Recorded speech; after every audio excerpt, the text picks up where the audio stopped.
Morning, everybody. We got a couple emails and questions on arrow setups, and this morning I want to talk to you about the two arrow setups I'm running this year. So, as we all know, there's an argument on fixed and mechanicals.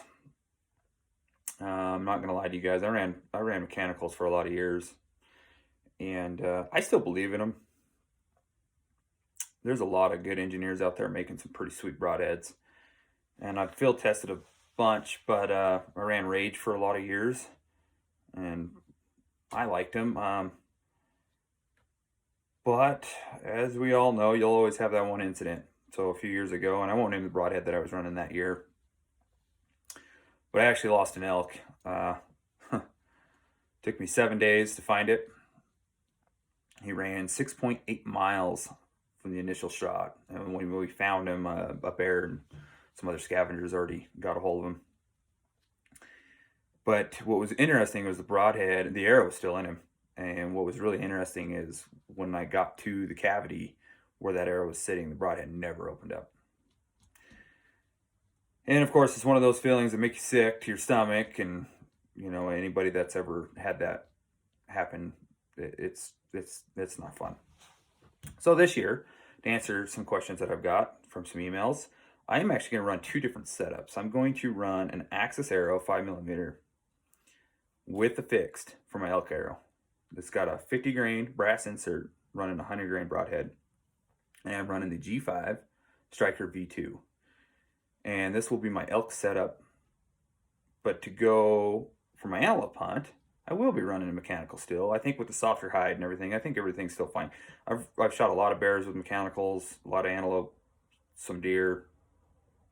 And I've never had an issue. I think it's just because of the hide, the density of the body. It's just, I think they do very well. So this year I'll be doing the same setup on the arrow.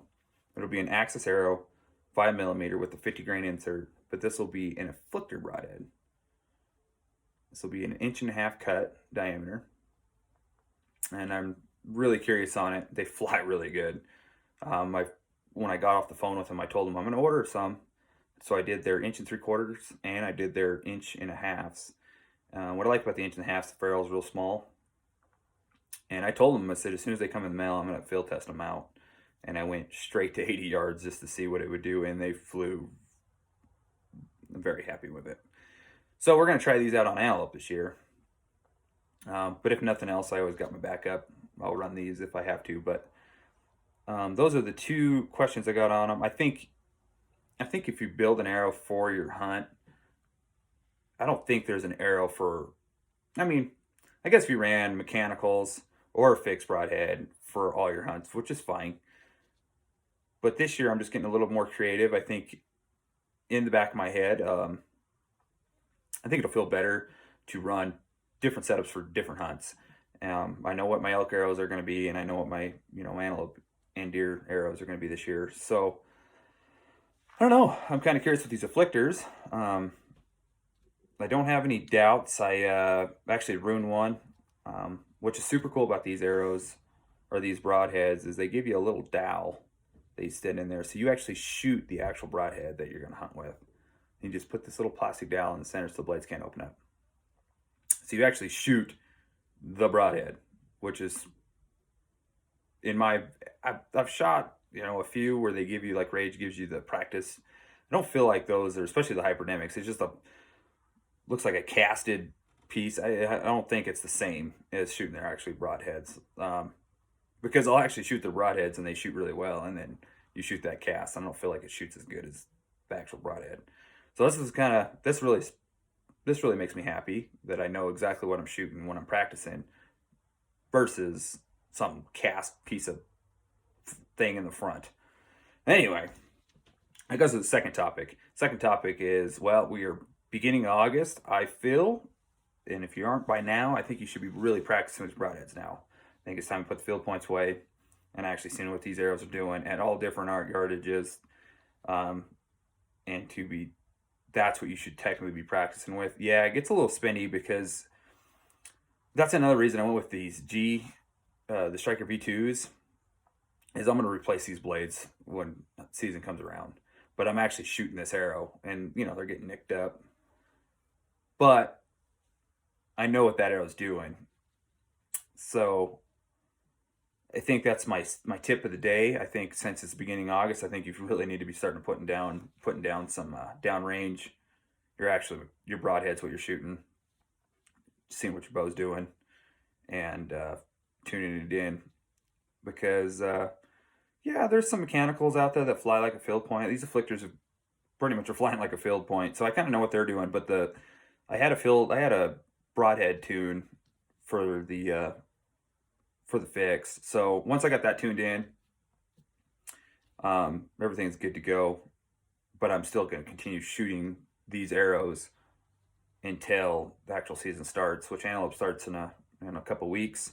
So, and elk obviously in about a month. But from here on out, I'm going to start training and practicing with these broadheads, with these arrows, making sure everything's dialed in. I'm going to be shooting in the morning. I'm going to be shooting in the evening. But on any more, you guys want to send me any more emails of what I've been running, what I've tried out multiple broadheads. So I mean, yeah, you can watch the YouTube videos. There's a lot of good ones out there. I think Born and Raised put a really good series together with the testing on mechanicals and fixed. But I think it still comes down to a personal preference.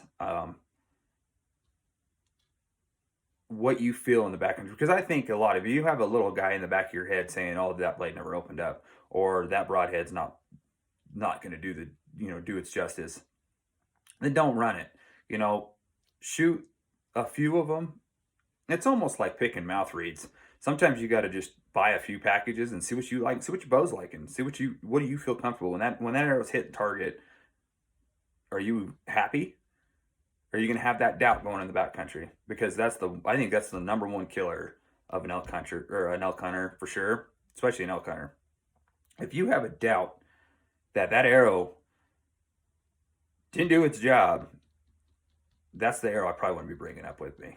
Like, you want to make sure your system is 100% ready to go, and you are very confident in your whole setup, not counting your bow, but the arrow especially. And that's been my biggest downfall. I went to the back country and I went, oh, I just really hope this arrow works, and it has. They've got, I've got good, lethal kills with most of them, but just that one, it just took that one elk and that pit in the bottom of your stomach, and it hurts. And so then you go back to the drawing board and you revamp everything. So, and I was a big believer of shooting regular arrows. I've never had a problem with the shooting standard arrows, especially out of a box. Now, I've built arrows before, but out of a box, if I can, Easton makes some really good arrows out of the box, I believe. Now, there's some good ones. There is good ones, and I'm not pushing Easton by no means. But the axis out of the box, cut to your length, I mean, they're awesome. So, but this year I do go back to the drawing board. I'm going to start running a 50 grain insert just to try them. Now, I have found out that my groups have gotten tighter, like they did say. But, man, the work to put into them, there's a lot. Now, if you have someone building for you, but what I really appreciate is doing that work. That almost gives me that extra 10% more confidence that these arrows are going to be bomb proof, because you build them from the ground up. You know what these arrows are doing. You're field testing them. Now I'm field testing them with the broadheads on, and they're doing very well. So I'm really excited for the upcoming season. Email me on anything else that you guys might want to talk about. I've tried multiple different arrows.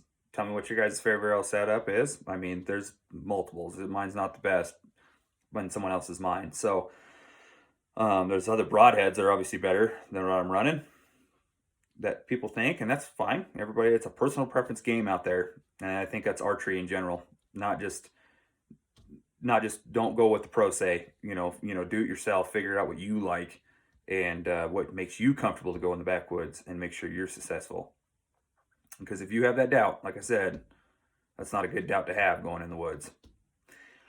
Other news, President Trump is signing the bill today for the Great American Door Act. It's the single largest bill for outdoors in history. And whoever pushed for that bill and called their senators and all the hitty up guys, that's awesome. It's good news. So yeah, that's good news all around. Elk season's around the corner. Can't wait. Like I said, email me back with some other questions. It doesn't have to be arrow related or bow related at all. I think next time we'll talk to gear bags, see what you're running in your gear. There's a lot of new gear that came out this year, and I changed it up a lot, all the way from a headlamp to the new knives that I was looking at. And we'll talk more about that. All right, folks, thanks. Appreciate it.